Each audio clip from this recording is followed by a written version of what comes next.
let's talk about how your stress can affect your immune system. Now, when we're talking about stress, we're talking about the hormone cortisol. Cortisol, based on SIBA Collection of Medical Illustrations, Volume 4 of the Endocrine System, under the section cortisol, Dr. Frank Netter talks about the relationship to the immune system. Cortisol has a purpose of suppressing the white blood cell. Your white blood cells are basically the army of your immune system. So cortisol suppresses that function. It inhibits that function. And this is why if you go to the doctor and you're sick, whether you have, allergies, some skin reaction, some autoimmune disease, they'll give you prednisone, which is cortisol. It's a synthetic version, and that will clear up the skin reaction, the allergy, or even the poison ivy. And it will also get rid of inflammation. So it's suppressing this overreactive immune system. That's what cortisol does.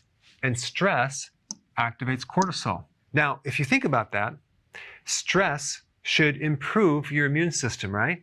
I'm going to explain. There's two types of stress.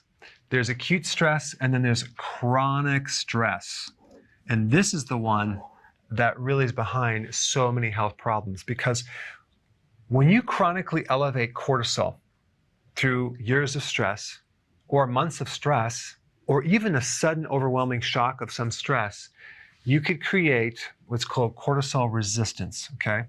Very similar to insulin resistance, in that this amount of cortisol that's coming out through the body may even look normal in your blood, but it's not effective. The cells are not sensitive to cortisol anymore. They're not connecting. So cortisol is not working, despite what's going on in the blood. And that means it's not going to have a good effect on your immune system. It's actually going to either create a spike in white blood cells, which could increase your risk for all sorts of issues like heart disease, or it's going to cause you to lose your immune protection. It's going to make you more susceptible to getting sick, especially pulling in microbes. So when you get sick, whether it's from a virus or a bacteria, there's usually always something that happens before you get sick. It's some type of factor that lowers your immune system, that makes you susceptible. It could be a combination of stress and a nutrient deficiency, or just stress itself.